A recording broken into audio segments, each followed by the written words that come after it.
প্রশ্ন করতে সেটি হচ্ছে নারী নেতৃত্ব। নারী নেতৃত্ব সম্পর্কে সবসময় আপনারা এর বিরুদ্ধাচরণ করছেন। নারী নেতৃত্ব আপনারা মানছেন না, নারী নেতৃত্ব হারাম, নানা রকম কথা আপনারা সবসময় বলেছেন।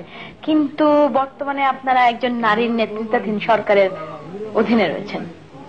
নারী নেতৃত্ব সম্পর্কে এগুলো বলে আবার নারী নেতৃত্বে কাজ করাটাকে কিভাবে দেখছেন? আপনি ভালো বলেছেন।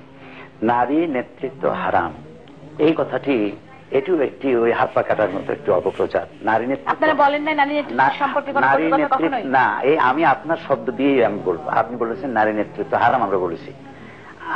যিনি অভিযোগ করেন প্রমাণ করার দায়িত্ব তার। আমরা নারী নেতৃত্ব হারাম এ কথাটি বলিনি।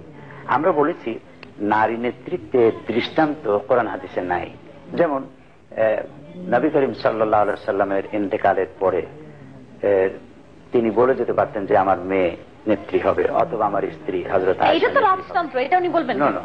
কোনটা রাজতন্ত্র? এই যে না, আমি বলছি যে একজন মারা গেলে একজন বাংলাদেশের যে রাজনৈতিক পারিবারিক রাজতন্ত্র চলে আসছে, পারিবারিক তন্ত্র, না ওইটার সাথে এটার মিল নেই। না ওইটার সাথে এটার মিল নেই। আমি যেটা বলছি সেটা ভিন্ন কথা। আমি বলছি নারী নেতৃত্ব সম্পর্কে আপনি যেটা প্রশ্ন করেছেন সেই প্রশ্নেই থাকুন। নারী নেতৃত্ব ব্যাপারে আমরা হারাম বলিনি, এটি হলো মূল কথা। আর নারী নেতৃত্ব বর্তমানে যেটা প্রতিষ্ঠিত হয়েছে এটার জন্য তো জামাত ইসলামীকে দায়ী করা যাবে না, যেহেতু জনগণ ভোট দিয়েছে। জনগণ ভোট দিয়েছে এমন দুইটি দলকে বেশি, যে দুটি দলের প্রধান নারী।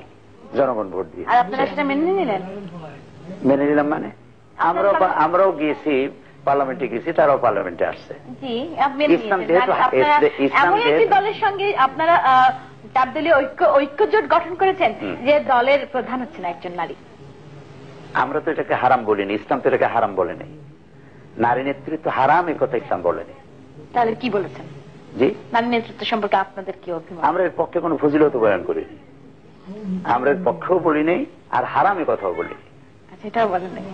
নবী মুহাম্মদ সাল্লাল্লাহু আলাইহি ওয়াসাল্লাম বলেছেন, লা ইউফলিহা কওমুন ওয়াল্লাউ আমরাহু ইমরা।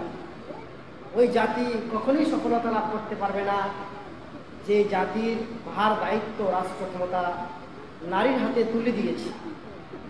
ওই জাতি ধ্বংস হবে, ওই জাতি ক্ষতিগ্রস্ত হবে, ওই জাতি বিপদগামী হবে।